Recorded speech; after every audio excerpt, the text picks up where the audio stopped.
मध्य प्रदेश की आर्थिक राजधानी इंदौर में तेजी से बढ़ती आबादी और विस्तारित हो रही शहरी क्षेत्र को देखते हुए पुलिस प्रशासन 3 नए थानों की स्थापना की तैयारी कर रही है। पुलिस कमिश्नर संतोष कुमार सिंह ने बताया कि शहर में महालक्ष्मी नगर, नवादा पंथ धार रोड क्षेत्र तथा बाणगंगा थाना क्षेत्र के विजासन के बाद एक नए थाना क्षेत्र का प्रस्ताव तय किया गया है। पुलिस कमिश्नर का कहना है कि नए थाने बनने से क्षेत्र निगरानी मजबूत होगी, पुलिस की प्रतिक्रिया समय में सुधार आएगा और नागरिकों को बेहतर सुरक्षा मिल सकेगी।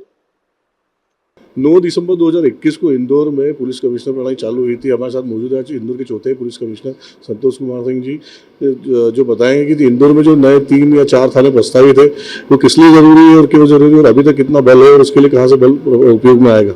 सर बताइए, जो थाने प्रस्तावित है कौन कौन से थाने बनने वाले? एक तो महालक्ष्मी नगर तो सुना है, उसके अलावा पुराने इंदौर में, नए इंदौर में कितने थाने प्रस्तावित होंगे? ये टोटल 3 नए थाने हम लोगों ने प्रस्तावित किए थे, जिसकी घोषणा माननीय मुख्यमंत्री महोदय द्वारा भी की गई है। और इसके अलावा हमारे 4 थाने, उसमें बल वृद्धि का प्रस्ताव है जो शहरी मापदंड के अनुसार हो जाए, ऐसा भी हमने पुलिस मुख्यालय तक ये प्रस्ताव पहुंचा दिया है। और घोषणा उपरांत भी हमने उसका एक नोट और एक जो उसका उचित प्रस्ताव होता है वो बना के भी हमने पुलिस मुख्यालय को प्रेषित कर दिया, जो कि अब शासन स्तर पर भेजा जाकर उसकी स्वीकृति प्राप्त की जाएगी। ये जो महालक्ष्मी नगर आपने बताया, तो ये थाना लसुड़िया क्षेत्र जो है तेज़ी से बढ़ता हुआ, जो बाईपास और उससे लगा हुआ एरिया, वहाँ पर होगा। एक थाना चंदन नगर अगर आपके ध्यान में हो तो उधर औद्योगिकरण और उसमें जो उज्जैन इंदौर इकोनॉमिक ये जो मेट्रोपॉलिटन रीजन का जिस तरह से प्रस्ताव किया गया है उस दिशा में बढ़ता हुआ उस एरिया में है। और एक थाना बाणगंगा के क्षेत्र में बनेगा, क्योंकि उधर अगेन बहुत सारी गतिविधियां ऐसे चल रही हैं, जैसे औद्योगिक गतिविधियां हो गई, उसमें जो जिस प्रकार से अभी वर्तमान में सड़कों का निर्माण कार्य चल रहा है और जिस प्रकार से ये शहर उज्जैन से जुड़ेगा हमारा शहर, उसको दृष्टिगत रखते हुए ये 3 नए थाने प्रस्तावित किए गए। जैसा भौगोलिक आवश्यकताओं के विस्तारीकरण को ध्यान में रखते हुए, जो हमारी आबादी तेज़ी से बढ़ रही इन क्षेत्रों में उसको दृष्टिगत रखते हुए, और जो वहाँ पुलिसिंग के चैलेंजेस हैं उसको एड्रेस करते हुए ये थाने प्रस्तावित किए गए। एक शासकीय प्रक्रिया है, उसमें समय लगेगा, पर हमने यहाँ पर अपनी पूरी तैयारियाँ कर रखी हैं। उसके लिए जो लैंड चिन्हित की जानी चाहिए वो कार्रवाई चल रही है, बहुत तेज़ी से उसको कर लिया जाएगा। इसके साथ साथ इसमें जो बल और वो होता है वो शासन स्तर से स्वीकृत होगा। उसका प्रस्ताव पुलिस मुख्यालय को भेजा गया, तो वहाँ से वो प्रस्ताव शासन स्तर पर भेजा जाएगा और उसकी स्वीकृति प्राप्त होते ही इनकी फंक्शनल वो स्टार्ट हो जाएगी। सर तकनीकी और बल की बात करें तो अभी इंदौर में फिलहाल में मेरे ख्याल से 4600 के लगभग बल मौजूद है और 37 लाख की जनता सर इंदौर शहर की ओर बढ़ता जा रहा है, भौगोलिक स्तर पर बढ़ता जा रहा है, तो 8000 लगभग क्षमता होना चाहिए बल की। तो सर ये 3 थाने या 4 थाने बनेंगे तो कुछ उस समय का बल भी नया बढ़ेगा या कुछ शासन स्तर पर इसके लिए कुछ होगा कार्रवाई? ये जो थाने होंगे और जहाँ उनमें नए थानों में जो पुराने एग्जिस्टिंग थाने हैं उसमें बल वृद्धि का जो प्रस्ताव है, ये एडिशन ही होगा, ये बल वृद्धि सेपरेट होगी।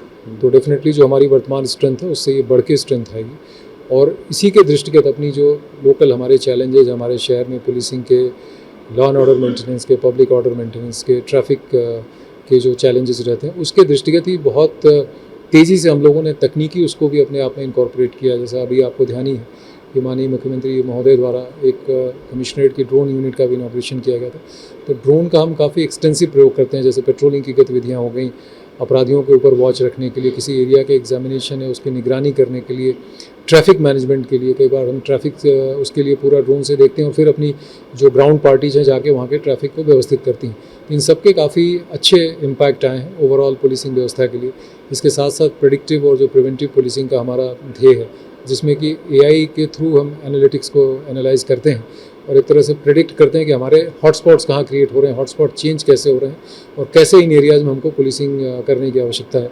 हमारा जो वर्तमान में मैन पावर है वो एक पॉजिटिव प्रतिस्पर्धा के साथ एक सकारात्मक प्रतिस्पर्धा उनमें कैसा हो, तो ऐसा प्रदेश में पहली बार हम लोगों ने यहाँ पे जो थानों की रैंकिंग और अपने GOs की जो हमारे ACPs हैं उनकी रैंकिंग भी प्रारंभ की है, ताकि उनको और बेहतर तरीके से अपने कार्य को वो एक क्वांटिफाइड तरीके से भी समझें और बेहतर इसकी डिलीवरी भी कर सकें। सर एक छोटा सा सवाल है कि संयुक्त मानकों के अनुसार 450-500 लोगों को एक पुलिसकर्मी होना चाहिए, तो पुलिस बल की भी सर कोई विशेष मांग की गई? अपने थाने तो बनने ही वाले हैं शहर के भौगोलिक के हिसाब से, लेकिन कुछ पुलिस बल की या पुलिस स्टाफ की कुछ मांग की गई है? डेफिनेटली, जैसा अभी ओवरऑल मध्य प्रदेश पुलिस में काफ़ी तेज़ी से बहुत अच्छी संख्या में, बड़ी संख्या में रिक्रूटमेंट्स हो रहे हैं, तो ये रिक्रूटमेंट्स हमारी जो एग्जिस्टिंग वैकेंसीज हैं तो उसकी पूर्ति के लिए भी काम आएंगे। और जैसे मैंने कहा कि अभी जो हमारे थाने स्वीकृत होंगे और जो बल वृद्धि का हमने प्रस्ताव भेजा, तो वो भी जो होगा वो उसमें एडिशन ही होगा। जितने मिलेंगे वो हमारी जो एग्जिस्टिंग स्ट्रेंथ है उससे बढ़ के ही मिलेंगे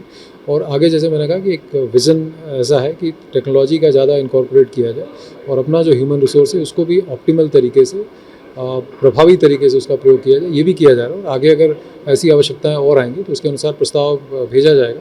और मुझे लगता है कि पुलिस मुख्यालय और मध्य प्रदेश शासन इसके लिए बहुत पॉजिटिवली इंक्लाइंड है, बहुत सकारात्मक रुख है उनका कि हम एक बेहतर पुलिसिंग सर्विसेज की जो रिक्वायरमेंट है उसको फुलफिल करने के लिए, और हम लोग इसके लिए भी फुली डिटर्मिन्ड है कि ओवरऑल शहर में पुलिसिंग व्यवस्था टेक्नोलॉजिकली और मैन पावर के टर्म्स में भी बेहतर सर्विसेज हम डिलीवर करें। धन्यवाद सर आपका। तो ये थे हमारे साथ पुलिस कप्तान कमिश्नर संतोष कुमार सिंह, जिन्होंने बताया कि बेहतर पुलिसिंग के लिए किस तरह से शासन और प्रशासन के बीच में तालमेल बन रहा है। 3 से 4 नए थाने बनने के प्रस्तावित है, उनमें भी एडिशनल बल आएगा और बल की भी मांग की गई, नए रिक्रूटमेंट हो रहे हैं। संभावित है कि इंदौर में जो भी 5000 के लगभग जो बल है उसके भी और बढ़ने की संभावना है। लगभग जो 8,000 की जो आवश्यकता है उसके आसपास ही पुलिस बल यहाँ पे आने वाले भविष्य में शहर की चौकसी और निगरानी के लिए तत्पर रहेगा। कैमरामैन नीरज बोरासी के साथ जितेंद्र सिंह ठाकुर, सूर्यदेव न्यूज़ टीवी, इंदौर।